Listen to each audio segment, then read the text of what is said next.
If I've learned one thing is that every time you go out there, it's different. It made it feel way bigger, and I was like almost like frozen in shock. I knew it was going to barrel because I was deep enough, but as soon as I got to the bottom, I saw the lip line wasn't perfectly ruler edge. I saw out of the corner of my eye this set was, I could see it sort of swinging west. And I saw it chandeliering and I said, oh no, I don't want to fall. I had a little off. Yeah, I had to cut a pill off. Yeah, but if we be real though. We left the last podcast off on a bit of a cliffhanger. It was pretty late at night, and I had to go get my gun from our warehouse and get ready because we were going out to Jaws the very next morning. Turned out it was a super fun day. Everyone's calling it small, but it was still 30 to 40 foot faces, which I think is still huge. And then there was another day a few days later. You surfed Jaws. I came over here to Oahu, and I was out at Waimea. But just give us your overall impressions of the Swell, and also just comment on how crazy this winter has been so far, surprisingly. I mean, I think this has been one of the better winters we've had in a long time.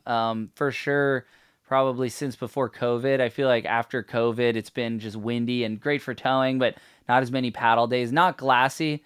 One of the best winters we ever had, and it still doesn't compare to that one, but it's, at least in the ballpark, was that 2016 when it was just absolutely monstrous, and glassy and giant. And these swells have all been really glassy, not giant all the time, but still 30 to 40 foot faces like you mentioned.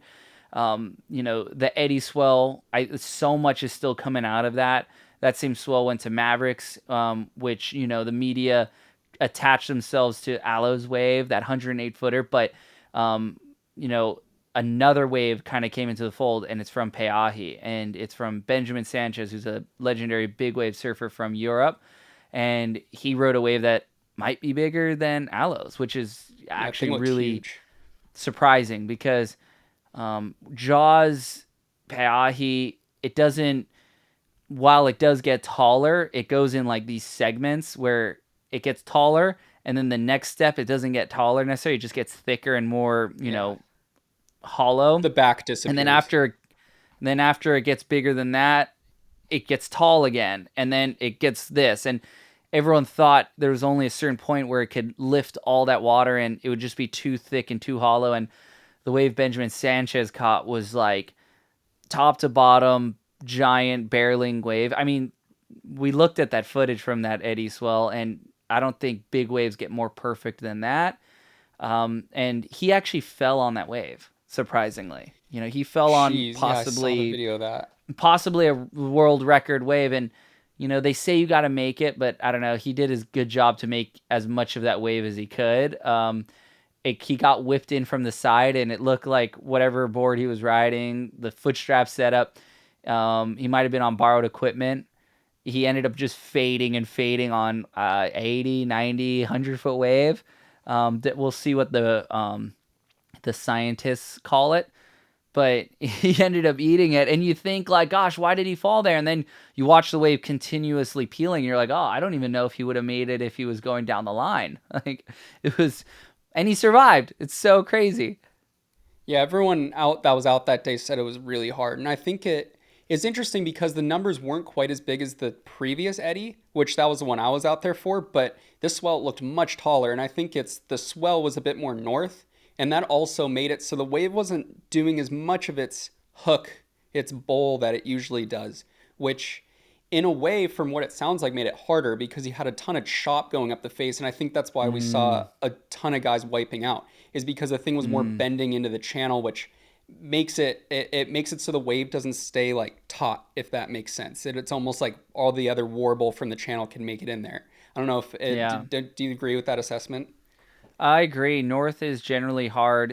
It makes the waves very mountainous, tall, obviously, but it also like when the wave breaks, it's kind of all going at once. And so there's less wall to like create speed and come down around sections. That being said, though, looking at the swell from the previous Eddie in 2023, it was so west that it almost looked hard to surf because it was unreliable if it was going to break wide. So there's like a Yeah, fine line, you it know? was the opposite. Yeah, it was coming straight out of the channel, and this one may have been coming a little bit too out of the North Peak. So yeah, If it's I've so learned interesting. one thing is that every time you go out there, it's different. I've never You just seen never know. a Yeah. repeat day out there. It's always a little bit different. And that's what brings us to a very different day, a much smaller day, but it's still a fun day. You almost made the most crazy barrel, and it might have been because of someone bailing their board in front of you. And looking back on the footage, I don't think you could be disappointed in your performance. That wave is so powerful that when you get hit by a shockwave, there's no board design, no board that probably could stop you from falling. But you made the barrel. You basically made it. What happened to you Yeah, guys is you explain it, Ridge, exactly from your perspective, and I'll give my 2 cents. yeah. So I mean, up to that point, it was a pretty decent session for me. I feel like I haven't had a ton of opportunities at paddling Jaws since I first started. It's for whatever reason, it's just been a ton of toe swells since we've been out there. Like you said, 2016 was the last really good paddle season, and I wasn't surfing big waves yet. So I was really excited this year to be able to try to like go to a bit of the next level and try to get barreled on the paddle. And my first wave, I kind of got a small one, pulled into a little clamp, and I was like, okay, sick. That's what it feels like to sort of pull in. So I think that sort of helped me I wrapped my head around the commitment a little bit. And then I got Yeah. another sort of fun wave that I made, which felt nice as I made a paddle wave out there in a couple swells. And then I was sitting out the back. It was you, me, and Ian, sort of more towards the North Peak, and we were kind of just trying to wait for the bigger ones. And I saw out of the corner of my eye this set was I could see it sort of swinging west, and I was like, okay. I look in, I see the whole pack is sort of inside on the West Bowl, and I'm like, oh man, they might be too far inside for this thing. Like it might come to where we are. And I paddled probably 50 yards, just kind of sprinted down the line to try to get to where I thought the wave would be. And it was the first wave of the Mm-hmm. set. And it just sort of gave me the perfect chip shot. I paddled as hard as I could, didn't really take that much effort to get into it. And then our friend Steve, which I don't think he saw me whip it and start paddling, he's like directly underneath me trying to go. And I just let him know I was coming, and then he pulled back. And then the drop was pretty easy, but it's, as you know, it's a pretty intimidating thing when you get to the bottom, get your bearings, and you look up and the thing's just already throwing. And there was Yeah. really wasn't any option other than pulling in. And then Right. I pulled up under this thing, and it was the most surreal moment I think of my entire life, because someone had bailed their board as I was bottom turning, and by the time I'm pulling into it, I see this 9-4 just going over me. And I've been in Wow. Jaws barrels that big before towing, but to have something that gave it some scale, it Mm. made it feel way bigger. And I was like almost like frozen in shock at the Right. position I was in. I was like, okay, I got to lock in. And I just got low, just hoped the thing didn't clip me in the head. And as I drove through it, the foam ball just came up under me and lifted the board. And it was lifting me higher and higher. And then by the time it let me down, I was so on my toe side rail that the board just kind of caught a little bit of the water and slowed down. And at that point, my momentum of my body was going forward, and I just body surfed out of the barrel, and it was like, oh man, getting pounded. I wasn't even, I got kind of smoked, but I was more just like, I cannot believe I just didn't make that. That would have been Right. the 100% wave of my life. It would have been insane, but looking back at the Yeah, footage now, there's more waves I did like that. everything. Yeah, I think I did There's more everything I waves could, that and I'm stoked on it. Yeah, there's more go ahead. waves that you'll probably get like that now that you've seen it. Once you see it, it's there. And in your case, I think it's just like going back out there and doing it again. And it looks like maybe in a couple days we'll get another shot. And that wave would have been just unreal. Nothing better than getting that deep. I think too, if the waves were a little bit bigger, it almost gets easier because that barrel is a little bit wider and you don't have to be quite as compressed. You can stand up a little more. Granted, it might be a little more intimidating on the initial paddling, but For sure. um, Yeah. I'm I'm hoping we can get a swell that's just a little bit bigger than what we've been getting. It'll just sort of allow for a little more space because it's Mm. been, crowded lineups. And when these swells are coming out of the westerlies so much, there could be hour waits between waves. And so I kind of, one of my, I would say not New Year's resolutions, but maybe more goals for Pe'ahi for the rest of the winter was do more different sports out there versus just paddling in. Paddling in prone surfing is probably the coolest way to do it. But and we tow obviously, but I've wanted to like get into more foiling out there, get back to the roots of stand up paddling out there, do some switchfoot surfing, whether that's on a towboard or even paddling in. I did it both on the sup and both on the paddling gun. On this particular day, while you got that crazy wave on the right, I was getting a couple of waves on the left, and it was like it's kind of fun. It's funny how there's this one wave, Pe'ahi really, and it breaks A-frame, and there could be 50, 60 guys on the right, and one or two, or usually no one on the left. And it's And still an insane big wave, world class. it's just it's a world class big wave left. And I like kind of going on it more now because it's a great trainer for Nazare. It's very similar to Nazare in a way. Well, going left, I don't get to go left as often in big waves, besides the left at Pe'ahi and the left at Nazare. But for me, the left has always been the easier wave to foil because there's less people to be congested with. And I've been really getting into big wave foiling, just being inspired by this kid Matt from the Basque Country. Same with our friend Tom Constant, and these guys have been just charging. We've talked about them a little bit, but basically what I've been riding in my foil, for any foilers out there that would be curious, I'm riding a 430 front wing, which is pretty small. That's square centimeters surface area. So the wing is like this big, and typically a foil wing could be like, let's say, it won't even fit in the screen, so I'm gonna go vertical here, but it's like this, like big, right? So it's basically the tail wing of your hydrofoil, which looks like an airplane. And then I've been running a 93 centimeter tall mast. What that all means is a small foil to go really fast. The hardest part in the past has been finding stability.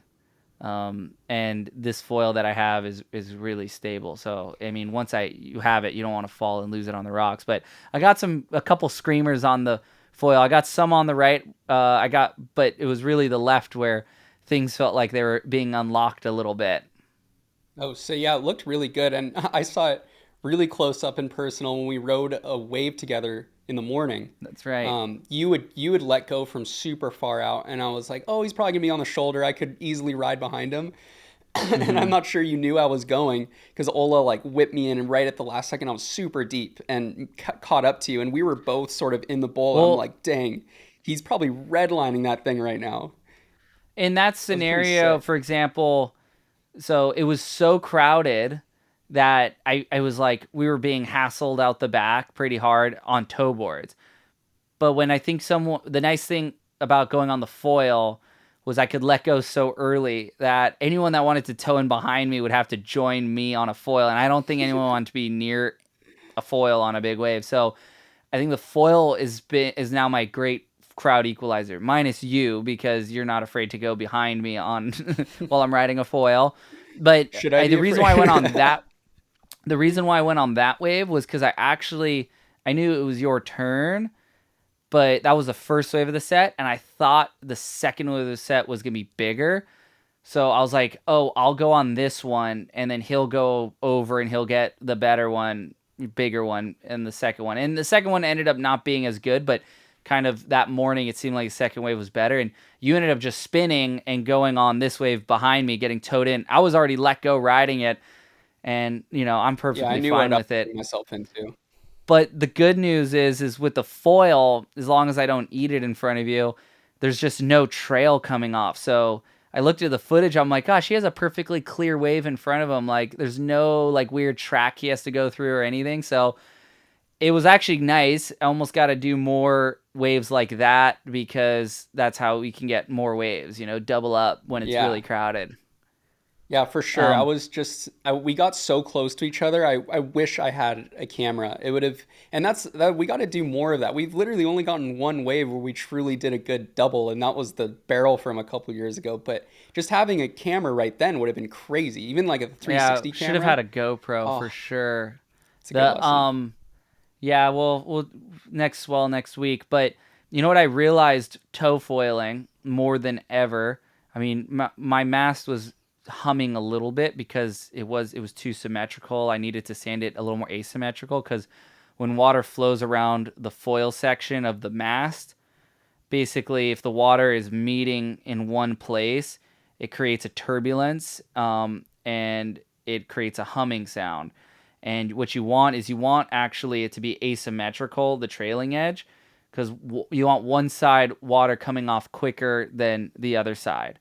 And what that does is it actually forms back together cleaner. It sounds really interesting though. You don't want it symmetrical, and it's very, Huh. but it's subtle. It's not like you see a very big difference. That being You'd think the said, thing would just curve though, if it's not no, symmetrical. it's so subtle, but you do want Mm. one side to not be even with the other. But that's not the point of what I'm getting at. It's so quiet that when I'm riding on the foil, you're pretty much not doing turns. You're just locked in trying to keep the foil in the water, and it's so quiet. You don't realize how loud your board is on the surface of the water that I feel so much deeper and closer to this breaking wave. It sounds so loud because the sound of the wave breaking is really isolated. And I'll look at the footage later and I'll be like, gosh, I was way in front of that wave, but I felt like I was about to get lipped in, the back of the head, or the wave was going to crush me. And that's just because it's so quiet and you don't hear anything but the wave. It's just an isolated sound. And you think about it when you're sitting on a Sea-Doo driving, you have the sound of the machine and you have the surface of the water it's hitting. Foiling, that's been the only sport I've ever experienced where mine is flying on the wing in the air at Jaws. It's the only thing I've experienced where the wave, I can actually really hear how loud the wave is, the sound of it. It would be interesting to actually get audio from my GoPro, which I think I already kind of did. You could hear it's like way more of that nice crunching sound versus the crunching of the bottom of the board. Yeah, 100%. And yeah, that reminds me the wing you did a few years ago. We've never even talked about that on here, but just we should just detour down this route for Yeah. a little bit and talk about that because I think that's still one of the more out of the box things that's been done at Jaws. So for those of you that don't know, you did this stunt or method of riding the wave where you had a wing that's usually meant for wing foiling, and I towed you in on Mm-hmm. your tow board, and you could let Mm-hmm. go super, super far out because you caught the wind, and you were able to do these jumps and basically hang glide down the face of the wave. Yeah, we haven't talked about that in so long, but what is that like? Oh, that's a good point. I really want to do that again. At the time, I didn't have a foil that would be efficient enough, and to be honest, if I could just get towed into the wave on a tow board, you can kind of land anywhere. With the foil, getting the foil to re-engage going that fast, you're probably gonna explode with the wing. I think I want to try it this next time with the wing and a foil. But the tow board, there's like a bit of freedom. I'm not trying to wing surf the wave. I'm actually just trying to be like a pelican and ride that basically draft of wind that's going up the face of the wave. And when it's a 15 knot trade wind, that's accelerating up a 20 mile an hour, 25 mile an hour wave. And you can get speeds of 35 to 40 miles an hour at just that top bit. And so that's enough wind speed to create a lot of lift vertically that with the wing you can hover and fly like a pelican. And I think every surfer that's ever, been around a bird flying past, you often, and pelicans are, one, probably the second greatest surfer in the ocean because they ride the air, they ride the wind that's being drawn up the face of a wave. And maybe the best would be a dolphin because they're riding the actual wave but just below the surface like a foil would. um But the idea of that was like, I just want to fly like, a bird, like a pelican. And I had seen footage of people long, long time ago doing stuff like where they're holding a hand wing, back before it was inflatable on the slopes, under skis, and that looks really sketchy because it looks like if you fall, it's not water. Granted, Jaws, if you fall, you get thrashed. And I ended up falling on one and, popping the wing, which was an obvious, scenario that would happen. Uh, but the craziest thing about that is like back then the wings aren't as aero efficient as they are now, and I felt like I would be losing the race with the wave, and it would start to catch up to me. And my worst fear was I'd be flying in the air and I would get swatted down Oh, by the lip and just sent down. So I was always ready to sort of let go, and that's what was nice of the tow board. And I kind of want to start doing tricks like that where I get pulled into the air, get to the right angle, and let go and do a trick on the way down and land back in. And then the wing would hopefully just fly into the channel and we could retrieve it afterwards and keep on going. But that was a fun experimentation, and kind of crazy because just like the foil, you'd be in the air and you could hear the wave crashing, and that's why it would sound like the lip was so much closer to hitting me than it in fact actually was. yeah, for sure. And just those wings too were first generation. I I'd be so curious to see you take one of the latest and greatest ones on a really big day. What would even happen? Could you ride the entire wave without coming down, do you think, if you just kind of skirted along that top portion of it? The ridge line, Yeah. yeah, I think you could just like, I think the trick is like the new wings are just superior. So, and what makes them superior is that the canopy is a lot tighter. There's a lot more rigidity, and the leading edge that is pumped up with air, the diameter is smaller, and so you can move faster through the air. You have hard handles, so it's a little easier to grip, and you can move and you can really adjust. Whereas before they were literally just like soft loops and there was a lot of play to them, so the wing would kind of move a little bit. I think you could catch a big wave, hop into the air off of a chop, and I even thought ditching my board and just like flying, no board, the freedom of just having your feet dangling underneath, and you'd ride the length of the wave. When it would stop, you just drop back down into the water. That That would I be always thought, insane. I'm not a wingsuiter, but I thought somebody could probably wingsuit the wave. Like if they were on a board and they jumped and opened a wingsuit. And I think you'd end up going too fast. But you definitely, after seeing that guy that actually took inspiration from hydrofoils, he's a Red Bull skydiver wingsuit pilot. I forget his name, but we'll put him down in this clip below. He actually attached a hydrofoil to his wingsuit, below his wingsuit. And what they saw, and I, don't know the exact details, but basically his performance was like, double of what just the wingsuit could do. He had a foil attached to his chest going down in a mono wing. Maybe he needs to come to Peahi and ride the wind, and he could be just, that's the ultimate. I know the Porcellas who've been, fixtures in the wind sport and big wave community around here. A shout out to like Niccolo Porcella, who was one of the early prodigies of kiteboarding. We never mentioned him in our kiting episode, but he's definitely, was somebody he was like the first young gun that was going to be the greatest ever to do it. He's now one of, an incredible wingsuit pilot. He's iconic because of a number of accomplishments that don't include wipeouts, but two wipeouts that he's, you know, been known for is the Chopu one, right? Remember when he fell Over the and fall. he Oh, went over the falls with the lip on as big of a Chopu wave as I've ever seen, and it was on like a dead low, and he was perfectly fine. He got shot out the back. And then there's the one kiting where he was dropping in, and he tried hopping out of the wave because he was too deep, because he would go really deep on these waves, and the wave ended up doing what I was fearful of with the wing and swatting him back down. And it would hit him so hard, or it hit him so hard that all of his lines broke, which these lines are rated to like 2,000 pounds. And he ended up getting tangled up into like a rat's nest underwater with his stuff, but he came up and he was fine. Gosh, that was a while ago now. That might have been 2016, maybe before 2015. I don't know the exact day for it, but that wipeout was just absolutely insane. He's somebody that probably could wingsuit Jaws. And his brother, too, Francisco Porcelli, he's competed in the Eddy just this past one. And he mainly paddles and tows. He won biggest wave of the year once, towing out at Nazaré on a giant left. He's a super Um, talented windsurfer too, right? oh Do I yeah, and remember he that was a correctly? really Yeah.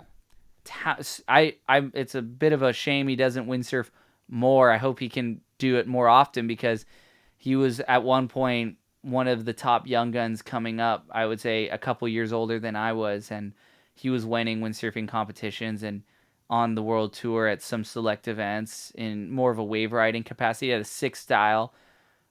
He does a bit of skydiving. I think he does a little bit of wingsuiting too. And if they're not doing it, and they're some of the gnarliest people that we know have ever met, it'd probably be suicide because one of those wingsuits, they're air chambered, and once the water gets in it, it's an anchor, and you're never coming up. No matter how much inflation you pull, you'd have to get out of that suit, and don't know if it would be possible, but um, I think in that kind of theory it brings. is.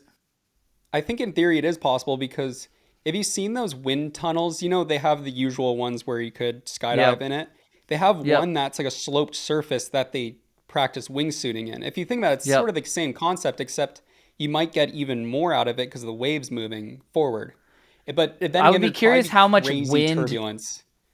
how much wind that needs to be produced to fly a wingsuit, like in a static form. Because in a way, you're almost just like staying at the speed of the wave, and there's probably only a 10, 12-foot window on top of the lip where if you go too far behind it, you're in the turbulence and you're just getting dropped. If you go too far in front of it, you lose a lot of lift. So, when you ever watch the birds, they're always in the right place at the right time. Maybe the tech will get to there soon.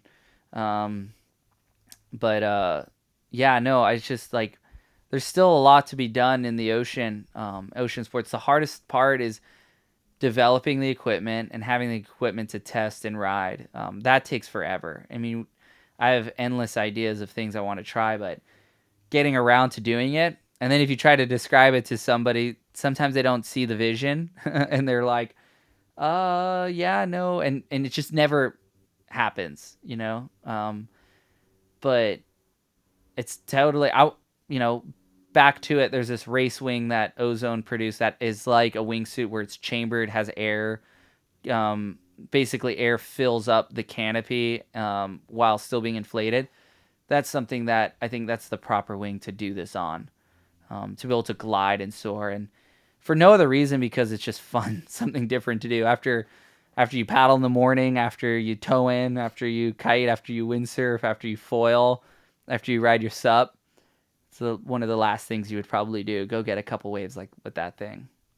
gosh, It's even just supposed to be windy switching. this next swell, Oh, really? which is Oh, that's funny kind of sick. because this is coming out Friday and the swell should be coming in on Saturday. So it's supposed to be windy. Maybe it's decent. Maybe I'll have something to talk about on the next episode.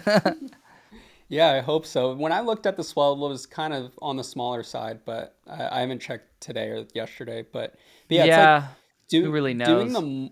yeah, doing the multi-sport thing. Even just for me, switching from because that morning we were talking about, or that day we were talking about, we started towing, and you foiled a little bit, and then switching to paddling. It's Yep. to me, I haven't quite got used to the difference in feeling because towing, you can take off so deep, sort of make up ground. I mean, I ate crap on one tow wave where I didn't make up ground. I got lipped in the face. But other than that, you're just so used to having all this speed at your disposal, excuse me, and being able to sort of make up a lot of ground versus Hmm. my first paddle wave. It was shocking. It felt like I was almost dragging an anchor. There's just so much more drag on those big boards, and you're so Hmm. locked in to kind of just where you are on the wave when you take off, and you just don't have a lot of options. So positioning is such a big thing. But yeah, that being said, switching between these sports, I don't know how you do it so easily where you can just instantly lock in to be like, okay, this is exactly what I have to do for this craft. Was that something that you had to sort of get used to over time, or was it always sort of a natural switch to go from like kiting and windsurfing to paddling and I towing? think the It I seemed like think it the would. reason well, I just think the reason why most people maybe don't do multiple different ones, I think the to the biggest extent people would tow and then paddle immediately after, and that would be it. It's kind of scary switching it up because there's a comfort. I think a lot of people like paddling because there is a bit of a comfort being able to just, be on your stomach in a way. You're paddling in, it's pretty straightforward. Okay, if I'm in the spot, I'm going on this wave. You know what to expect with getting caught inside. Like, okay, there's a possibility. You kind of get into, there's a rhythm. Um, Interesting, yeah. Towing is obvious because there's a comfort because you're getting towed in and you're avoiding a steep drop. But outside of that, I even noticed going from a prone position paddling and surfing to just getting handed a paddle and stand up paddling my normal paddling gun, prone gun. Um, there's a comfort change because I notice when I'm standing up, I see the waves so much earlier. I have such an inclination to try to paddle out to meet that wave because I see it earlier. And I end up being a lot farther out than I would normally be. And then also the balancing component with it being on, a 21-inch wide board. I think I'm going to shape myself a sup like I used to have back in my prime of stand-up paddling out there, which was at that time was a 10-foot 4-inch board and it was 23 inches wide. But Hmm. the nose and tail were pretty narrow, so once you were up, you could get it onto rail and it would feel narrow. Um, Whereas the boards now are a little bit narrower for prone positioning, but the nose and tail are a little fuller. I think for me, I might just make myself because I've been lately just stand up paddling my normal gun. But if you're gonna stand up paddle, I feel like I want to be standing 100% of the time and be able to chip in and get into waves that I couldn't catch paddling in on my stomach. Because stand Yeah, up yeah. paddling really is, I think, in a paddle form, it's superior in the sense you can kind of make it happen. While normal surfing, paddling on your stomach, you have to be in the perfect position every single time. And that's part of the art of big wave paddle and surfing, obviously. And then you take it to another level and you try to go foiling these giant waves, it's like That's just a all of a sudden completely different thing. you're just so out of your comfort zone. But I've always liked it because you get to see each wave from such a different perspective. It feels like a completely different spot because you have to approach it from such a unique point of view, standpoint. It's like with the foil, for example, like I would say the scariest part is once you're in the wave, committing to going down to the bottom, getting to the bottom, because from the middle part of the wave when you're dropping in, you get all this lift, and your instincts are trying to tell you go ride high on the wave because the safest part to be would be the lip line, and you get a lot of lift there, but you can kind of like ride the back of the wave a little bit and lose lift, and there's like control there because you can always kick out, you can always get out. But when you're dropping straight in, you're fully committed, and if you have too much lift and you explode, you're falling. And as of late, I've definitely been riding with a helmet for that fear of overfoiling, falling, getting tangled up in the foil. Last thing I want to do is just get my head chopped up because I've already, hit my head with a helmet on previously at Pipeline. And our friend, we talked about this in one podcast or another in the past of Matt from the Basque Country being on top of the world with his foil wave, and then, on a smaller day, getting basically axed in the back of the head by his foil, the mast. And, he's lucky to be alive. Didn't deter him whatsoever, by the way. But, you also, when with a foil too, the scary thing is you're riding, gosh, like 4 feet higher out of the water than you would normally be. So you think about if you overfoil and the foil pops up, you're going to go head down really fast. So you're falling from a much higher height. Like I'm falling where my head is in relation to the water. In a squat, I'm probably falling from 5 feet with my head. to hit the water. On a foil, I'm falling closer to like 7 feet, to the water, maybe even 8 feet in the air where my head is at one point. So That's a concussion. the helmet's Easy. kind of nice just to not get concussed on slapping the water.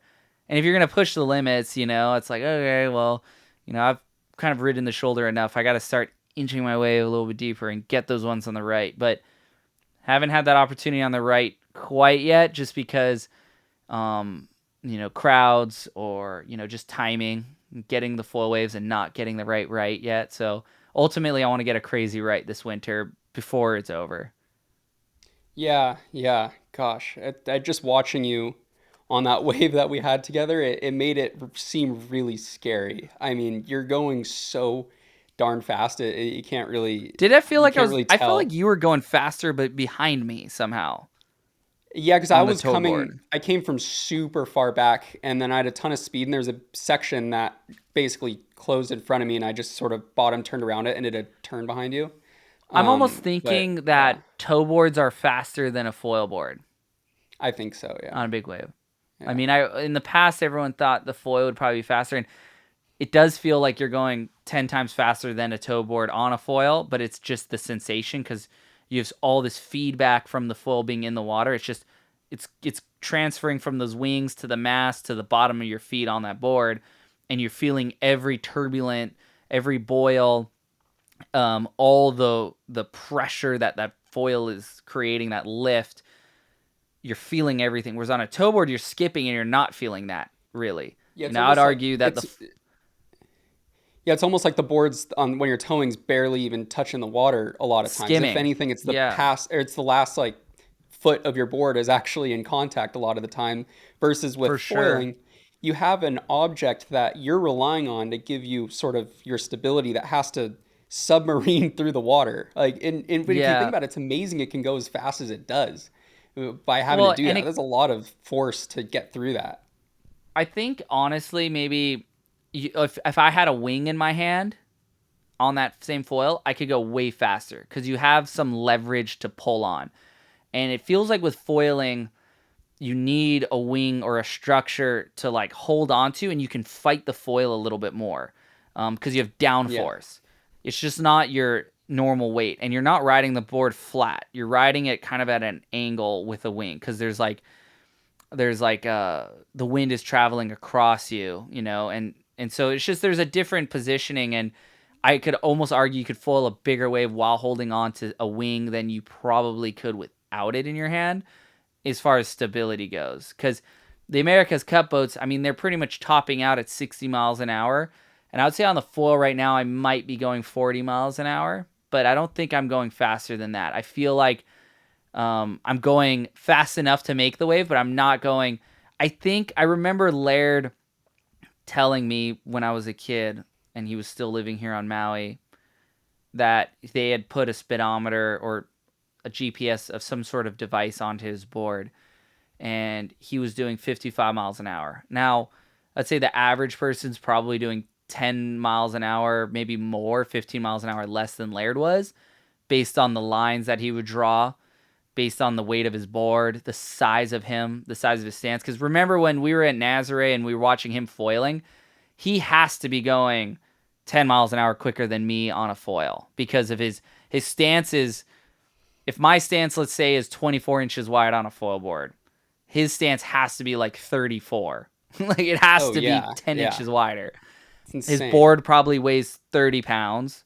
My board weighs 8 pounds, maybe less, actually, 7. I don't like having a weighted foil board because there's so much leverage involved.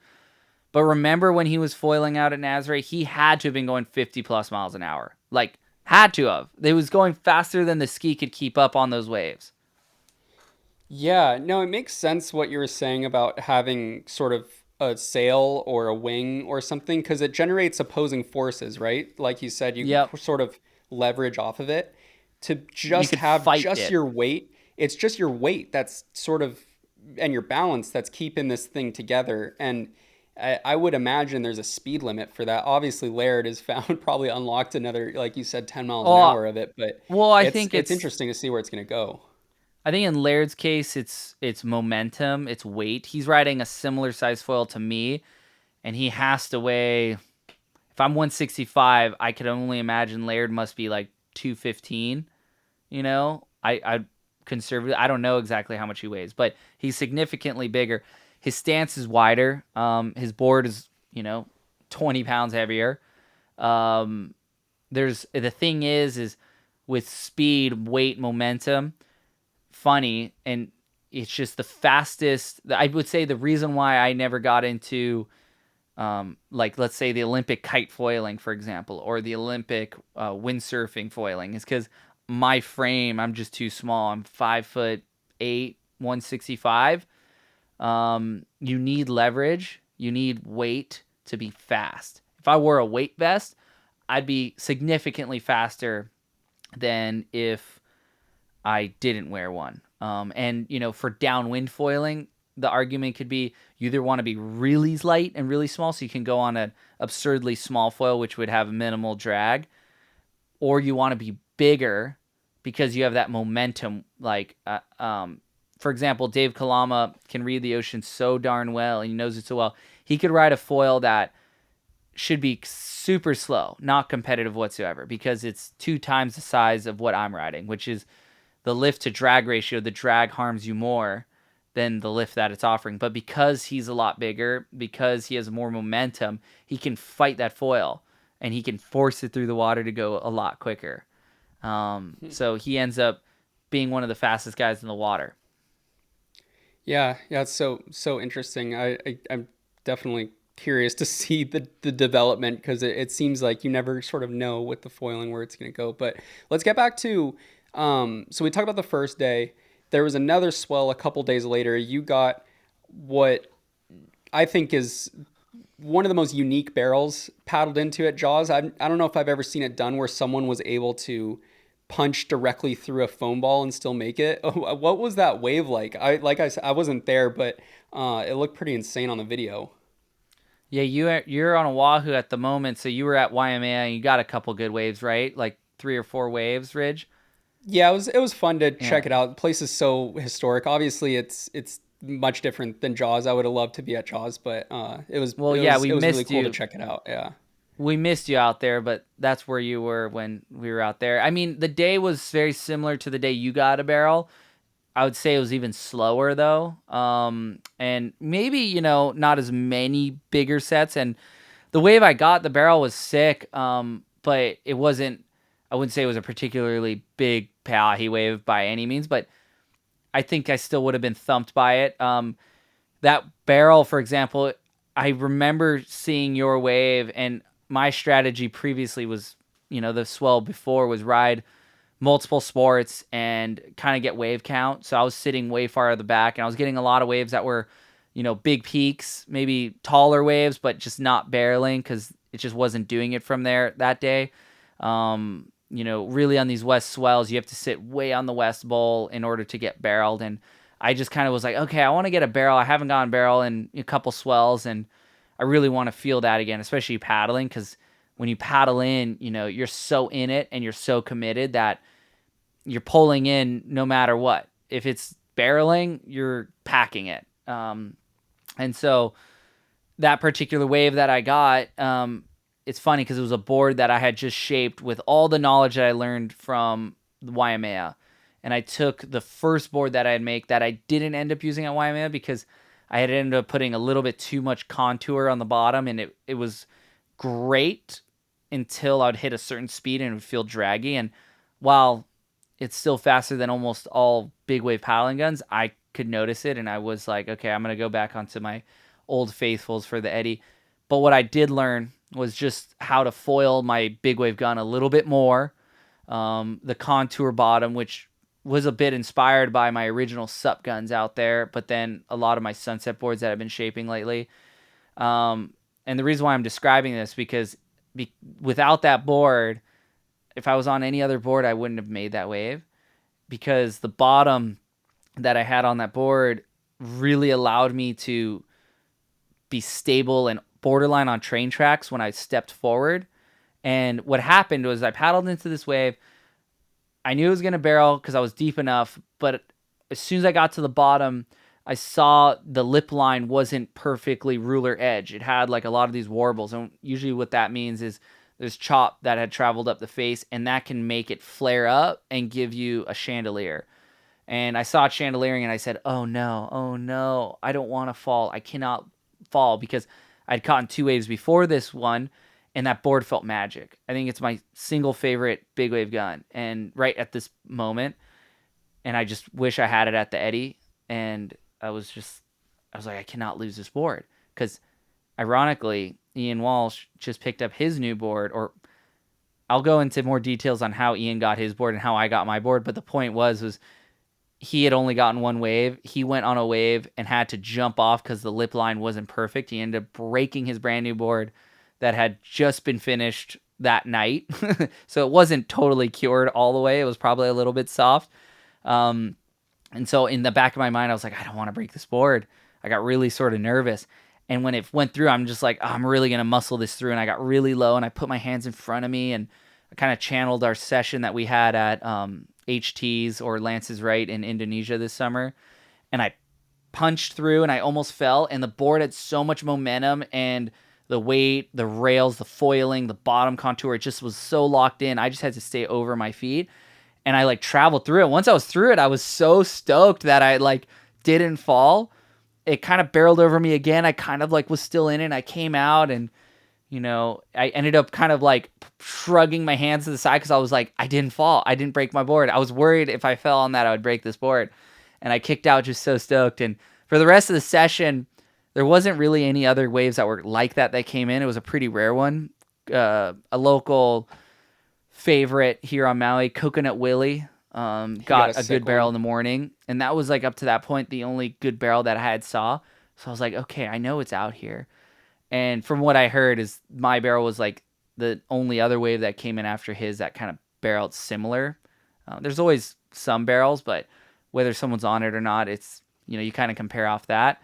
But I ended up kind of going out the back and waiting for a wave that would look similar to that. But I was very apprehensive of going on just a bad wave for fear of breaking this board, because what ended up happening is when you're in the middle of big wave season, the development can go really quick because you can try a lot of things, and it takes a while to make these boards because they're so big and there's so much to them. Weight needs to be added, layers and layers of fiberglass in some cases, but mostly for us at KT is carbon.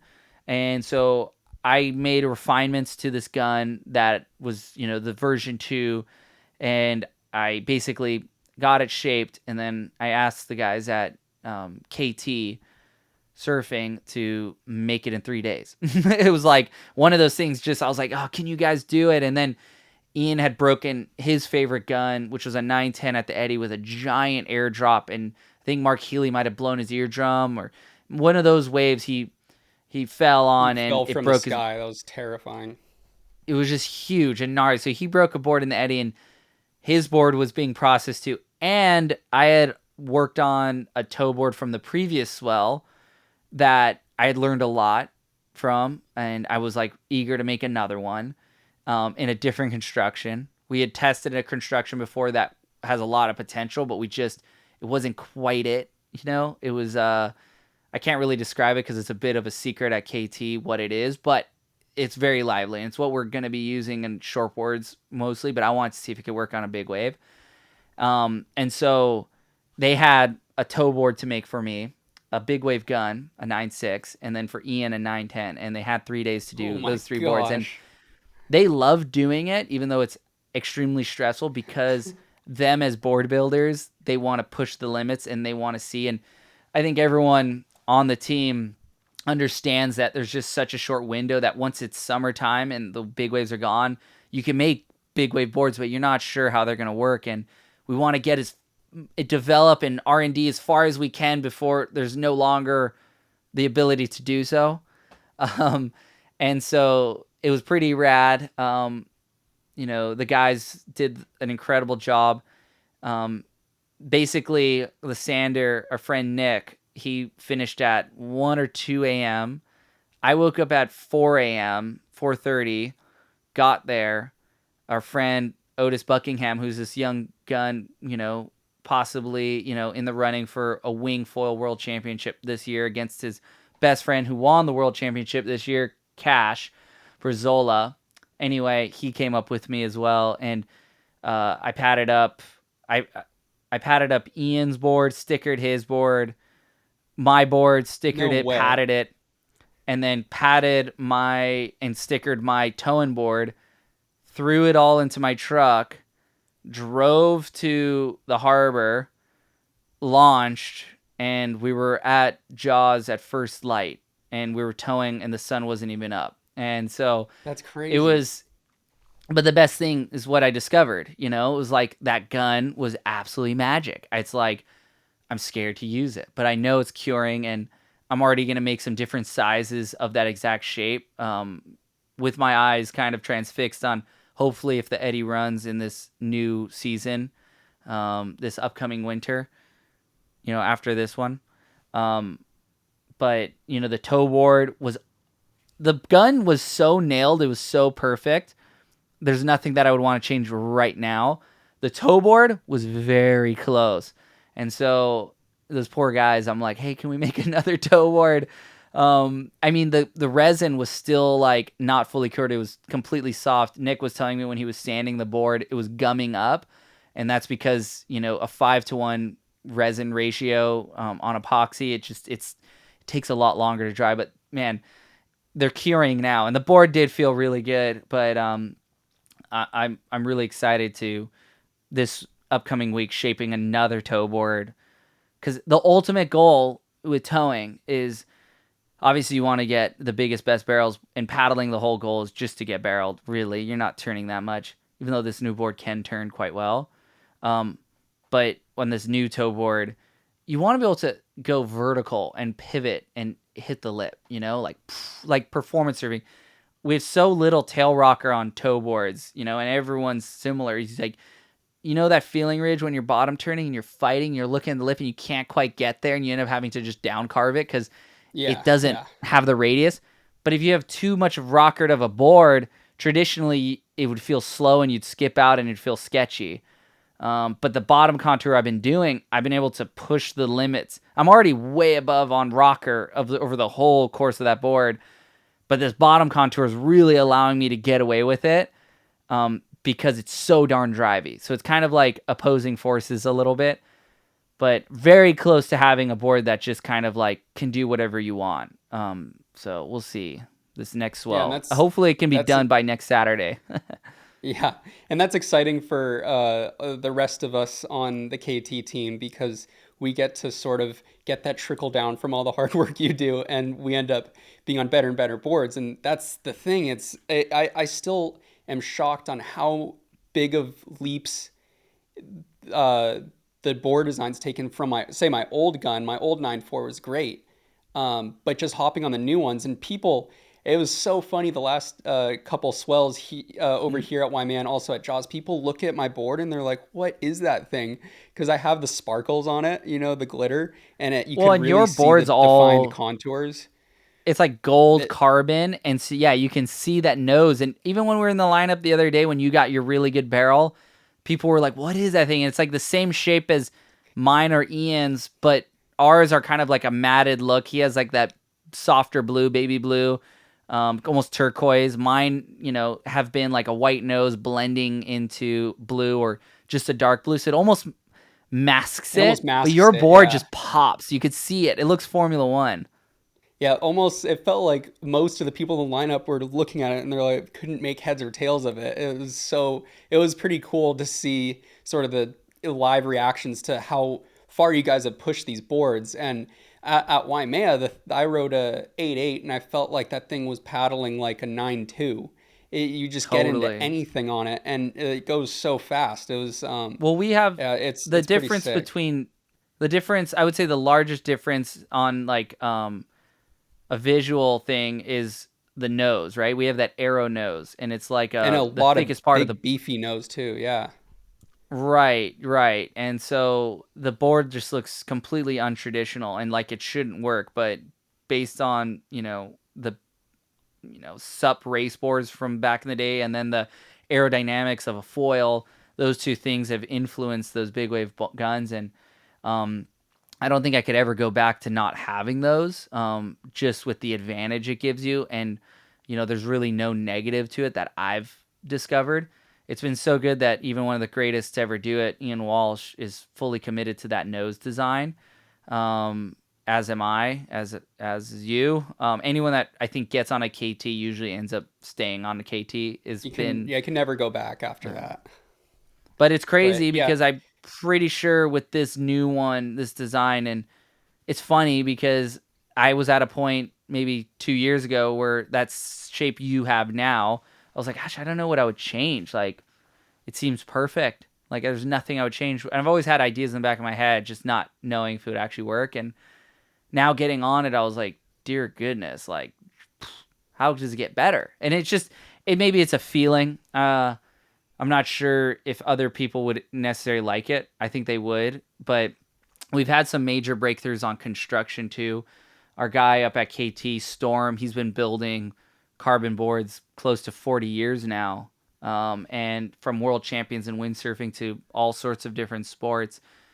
That being said, he's really been able to unlock different flex characteristics on these big boards without creating, problems. Because when you have a board that bends, it can also warp as you're dropping in. And I've found traditionally on those giant guns with a big stringer and just fiberglass, they end up feeling kind of dead because they kind of wave. Like, you can feel the material waving through the tail. Like, it's like woo, woo. And it can feel comfortable, but it can also feel slow. And what he's done is he's had that windsurfing feel of like light on the water while still bending when you bottom turn. And this board was a little bit closer to that. He claims he can already make it better, and I believe him. So I'm nervous about getting another board because it might just retire this board already. And to me, I don't know. The shape might be there, and now we just got to keep working on the construction, and that might be never ending, as is the shape. Yeah, it was cool seeing everyone else's boards at Waimea, because those are even more traditional. I feel like the Waimea gun hasn't changed much in the past 30 plus years, maybe. There's still I single think fins most. out there. Oh, totally. There's most big wave guns are all based on the guns that have been designed around Waimea. And Waimea is a unique wave. It's during an eddy size, it pound for pound. I mean, you guys remember what happened in my Jersey. Pound for pound, you fall at Waimea on a big wave, it'll tear you apart, literally. That being said, the guns are far different there than at Jaws. And I think the Jaws boards, just require more mid-face surfing, more maneuverability on the face. Waimea, you're dropping in as late as you can, and you're trying to survive that explosion behind you, that big white water. It's a bit of like a roller coaster ride, and their guns they work there so well. They're tried and true. And that being said, I don't know how well those translate to places like Jaws, where our boards have been really developed around there. I think I see people suffer in their performance quite a lot, dealing with the chop that is coming from, trade winds rather than reverberations. Little things like that, the rails, the rockers, the belly that's on the bottom of these boards, where the rocker brake is. I mean, there's, you can get more technical with it, but it blows my mind. Some of the best Jaws waves have been ridden on boards that I don't know how they do it. And, maybe they'd have been more successful because most of the best Jaws paddling waves have never been made. Yeah, So gosh. it's kind of crazy to think about. But yeah, Waimea is a unique spot.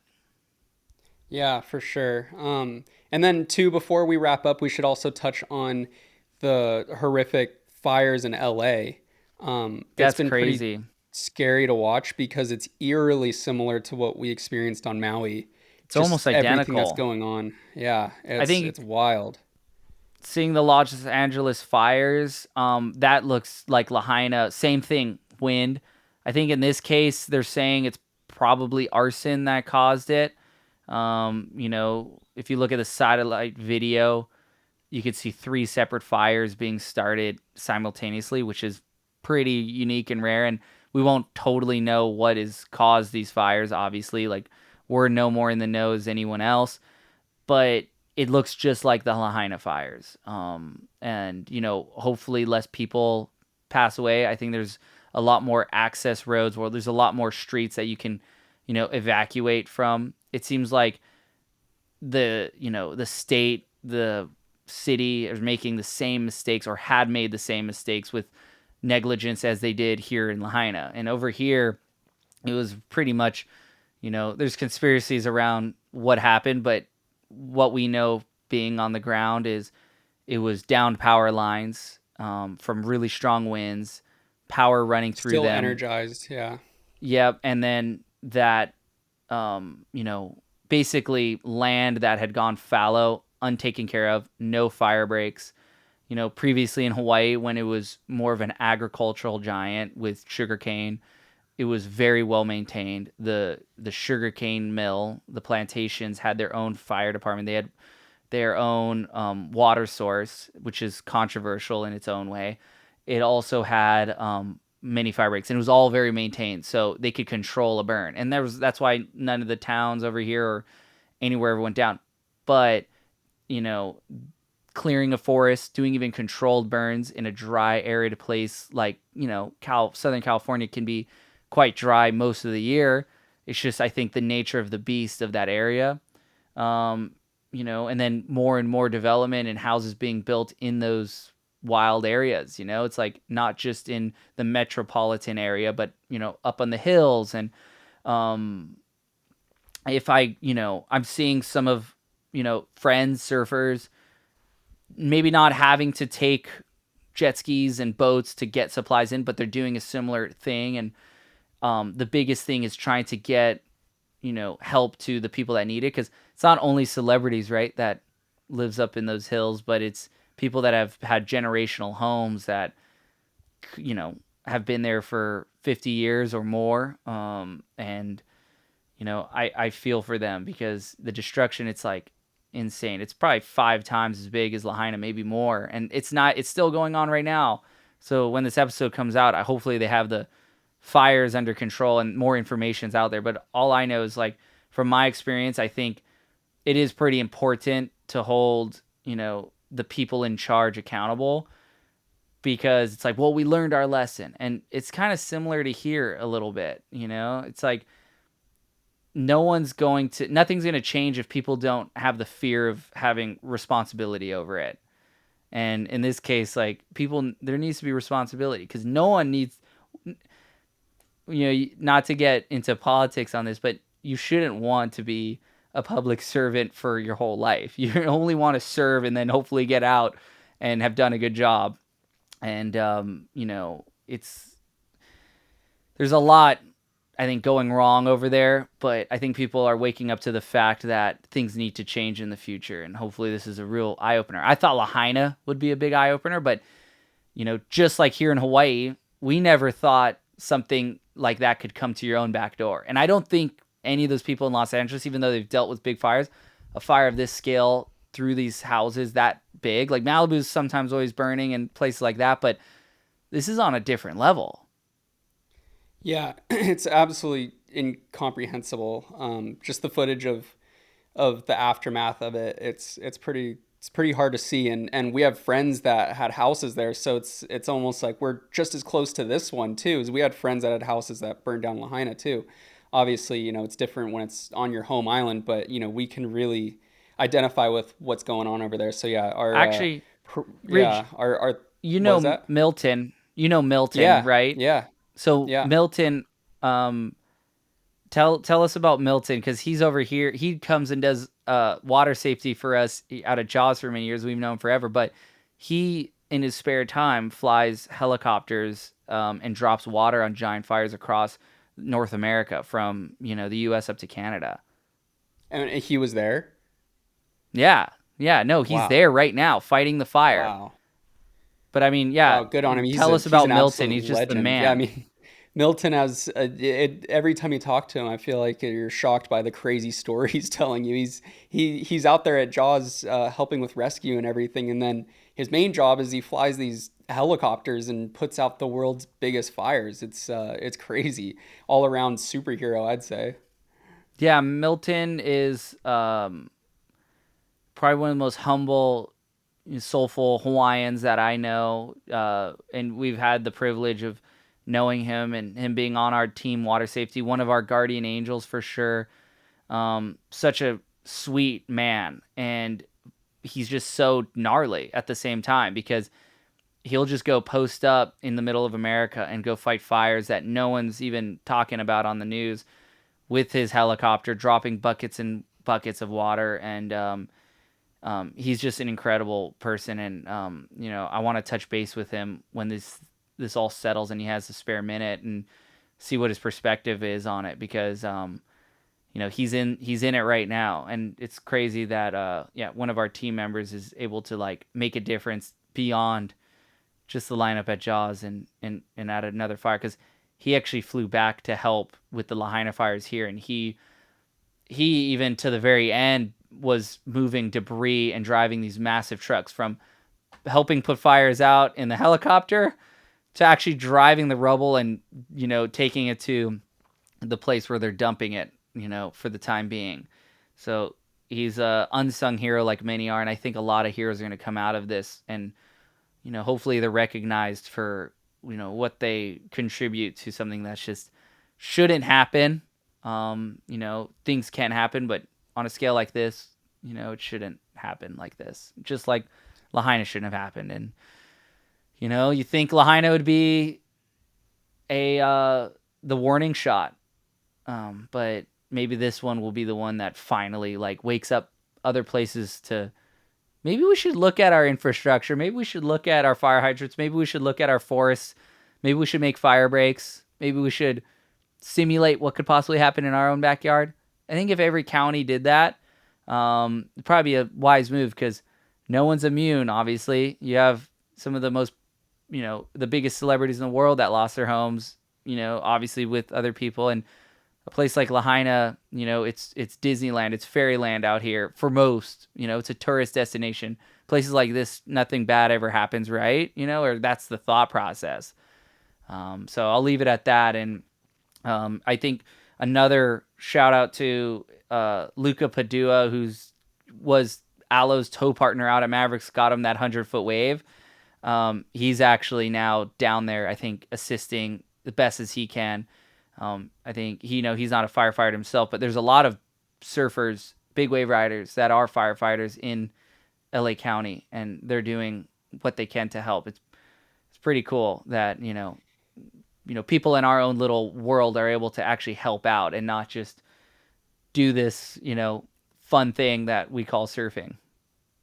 Yeah, 100%. And I'm pretty sure Luca has a fundraiser or something going, so I'll link that below, and maybe a couple others that you guys can check out. But yeah, like you said, hopefully it's a wake-up call for other places to take these fires seriously, because it's once they get going, you can't really stop them. You could have every firefighter on Earth, and it's the wind and that massive inferno. It's all about the prevention. But thanks again for tuning in to another episode. We have a great time talking and walking through, the big swells, talking about this stuff. So yeah, as always, let us know what you want to hear about. And yeah, let's keep it going. Thank you, guys. I had a